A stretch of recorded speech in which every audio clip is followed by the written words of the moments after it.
नमस्कार मित्रों, आज हम चर्चा कर रहे हैं बीए भाग द्वितीय के फर्स्ट पेपर सामाजिक अनुसंधान की विधियां। और सामाजिक अनुसंधान में हमने एक बहुत ही महत्वपूर्ण टॉपिक लिया है, प्रश्नावली।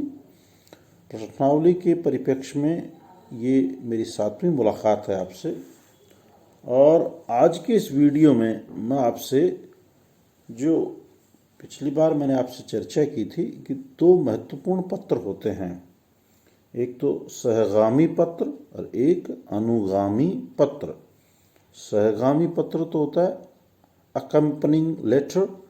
ये सहगामी पत्र तो प्रश्नावली के साथ जाता है और इस पत्र में अनुसंधानकर्ता उत्तरदाता को अनुसंधान करने वाली संस्था, उसके उद्देश्य और उत्तरदाता के सहयोग की प्रार्थना को लेकर एक पत्र लिखता है, जिसमें ये बताया जाता है कि ये अनुसंधान रिसर्च क्यों किया जा रहा है, इस संस्था के क्या उद्देश्य हैं, ये संस्था कब स्थापित हुई, और उत्तरदाता से मदद करने की अपील की जाती है। और साथ ही उत्तरदाता को यह विश्वास दिलाया जाता है कि उत्तरदाता के द्वारा जो सूचनाएं दी जाएगी, प्रश्नावली में लिखी जाएगी, उनका किसी प्रकार से कोई दुरुपयोग नहीं किया जाएगा। इस पत्र को तो कहते हैं हम अनुगामी पत्र, अकम्पनिंग लेटर। सबसे पहले तो हमने प्रश्नावली का, मैंने बताया था आपको, पूर्व परीक्षण करते हैं, प्री टेस्ट करते हैं एक छोटे से समूह के ऊपर, जिससे कि उसकी भाषा, प्रश्नों का क्रम आदि जो हमारी कुछ विसंगतियां रह गई, कमियां रह गई, त्रुटियां रह गई, उनको हम दुरुस्त कर सकें। फिर उसके बाद में फाइनली करके इसको, फिर हम इसको अनुसंधान के लिए प्रयोग में लेते हैं। पूर्व परीक्षण कर लेने एवं प्रश्नावली को अंतिम रूप देने के बाद प्रश्नावलियों को सूचना संकलन हेतु डाक द्वारा भेजा जाता है। जैसा प्रश्नावली में स्पष्ट है आपको कि डाक द्वारा प्रेषित होती है। इसके साथ अनुसंधान करने वाली संस्था अथवा व्यक्तियों द्वारा एक पत्र भी भेजा जाता है, जिसे सहगामी पत्र कहते हैं। इस पत्र में सूचनादाता को अनुसंधान करने वाली संस्था का परिचय दिया जाता है, उसे अनुसंधान का विषय व उसके उद्देश्य बताए जाते हैं तथा प्रश्नावली को एक निश्चित समय सीमा में शीघ्र भर के लौटाने की भी प्रार्थना की जाती है। उत्तरदाता से कहा जाता है कि आपके सहयोग से ही अनुसंधान का कार्य पूर्ण होगा। पत्र टाइप किया हुआ, छपा हुआ, साइक्लो स्टाइल, आजकल तो कंप्यूटर प्रिंट, आपके कलर प्रिंट और कई तरह की नई नई तकनीकें आ गई। ये 70s 80s तक का, 90s तक का मान ले आप, 2000 तक का मान ले, जब तक दौर रहा इनका, उस समय तक की मैं आपसे ये जब जिस रूप में छपता था उसकी चर्चा कर रहा हूँ। आज नई तकनीक है, नई तरह की चीज़ें हैं, ईमेल्स हैं, उनके द्वारा भी अगर आप चाहें तो इसका प्रयोग कर सकते हैं। पत्र साफ साफ छपा हुआ एवं आकर्षक कागज़ में हो, जिससे कि सूचनादाता आकर्षित हो सके। पत्र की सूचनादाता व अनुसंधानकर्ता के बीच एक कड़ी का काम करता है, उन्हें एक दूसरे के निकट लाता है। पत्र का शीर्षक मोटे अक्षरों में हो, जिसे पढ़कर सूचनादाता वस्तु स्थिति को समझ सके। पत्र की भाषा एवं शब्दावली का चयन सावधानी पूर्वक किया जाता है, जिसे पढ़ के उत्तरदाता स्वयं ही सूचना देने के लिए तैयार हो जाता है। पत्र में यह भी लिखा जाता है कि आपके द्वारा दी गई सूचनाएं गुप्त रखी जाएगी, उनका दुरुपयोग नहीं होगा तथा सार्वजनिक रूप से उन्हें प्रकाशित नहीं किया जाएगा। पत्र के अंत में उत्तरदाता के सहयोग के प्रति आभार प्रकट किया जाना चाहिए। पत्र छोटा, आकर्षक एवं प्रभावशाली होना चाहिए।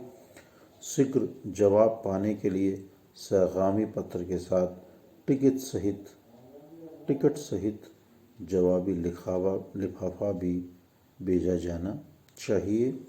इसका उत्तरदाता पे मनोवैज्ञानिक प्रभाव पड़ता है और वह प्रश्नावली भरकर लौटाने के महत्व को समझ पाता है। अब हम बात करेंगे, ये तो हुआ सहगामी पत्र, फिर एक दूसरा होता है अनुगामी पत्र, फॉलो अप लेटर।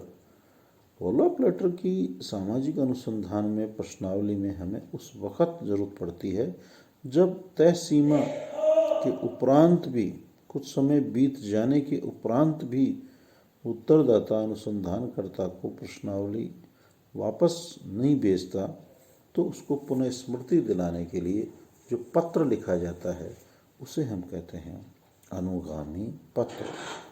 कई बार प्रश्नावलियाँ उत्तरदाता द्वारा भर के लौटाई नहीं जाती, तब लगभग 15 दिन बाद एक और पत्र लिखकर उत्तरदाता को प्रश्नावली भेजने की याद दिलाई जाती है और उससे प्रार्थना की जाती है कि इस पत्र को अनुगामी और उससे प्रार्थना की जाती है।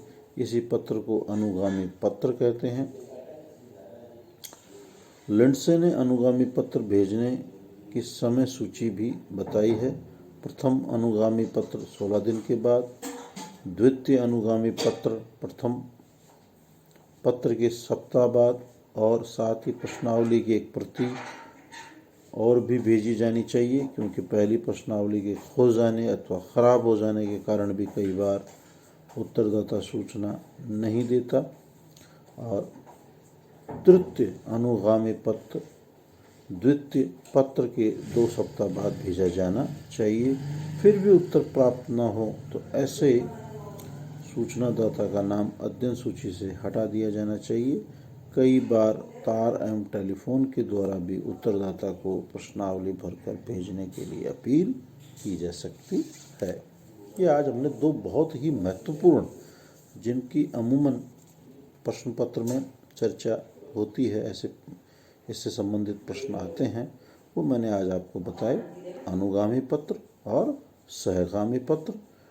आशा उम्मीद है आप लोग पूरी रुचि लेके पढ़ रहे होंगे, नोट्स बना रहे होंगे और अपने सफल जीवन के मार्ग को सुंदर बनाने के लिए आप ज़्यादा से ज़्यादा अध्ययन अध्यापन में अपने आप को व्यस्त किए हुए होंगे।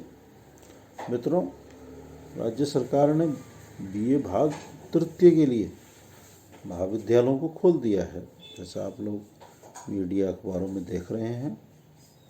शीघ्र ही अगर इनके परिणाम उत्साहवर्धक रहे तो आप लोगों के लिए भी सरकार कोई सकारात्मक अवश्य रूप से कदम उठाएगी। पर मेरा आपसे बार बार यही अपील रहती है कि आप अध्ययन अध्यापन में अपने आप को व्यस्त रखें, अनावश्यक रूप से बाहर नहीं जाएं। अभी कोरोना गया नहीं है, वैक्सीन ही आई है, कोरोना नहीं गया है अभी। तो हमें सोशल डिस्टेंसिंग रखनी है, मास्क लगाना है, बार बार हाथों को सैनिटाइज करना है, धोना है, और सबसे महत्वपूर्ण और बड़ी बात है, अपने आप को हमें अध्ययन अध्यापन में व्यस्त रखना है। कि अगर हम अध्ययन अध्यापन नहीं करेंगे तो बहुत बड़ी दिक्कत हो जाएगी। और ये जो आपको वीडियोस, ये जो आपको कंटेंट्स व्हाट्सएप द्वारा भेजे जा रहे हैं, वीडियोस यूट्यूब द्वारा भेजे जा रहे हैं, इनको आप ज़्यादा से ज़्यादा लाइक करें, सब्सक्राइब करें। अपने जो अन्य मित्र हैं जिन तक ये सामग्री नहीं पहुंच पा रही है किन्हीं कारणवश, उन तक ये सामग्री पहुंचाएं, उन्हें बताएं, ताकि वे भी ज़्यादा से ज़्यादा इससे लाभान्वित हों और अपने आप को अध्ययन अध्यापन में व्यस्त कर सकें। आप स्वस्थ रहें, प्रसन्नचित्त रहें, अपने आप को अध्ययन अध्यापन में व्यस्त रखें। इन्हीं शुभकामनाओं के साथ सुप्रभात।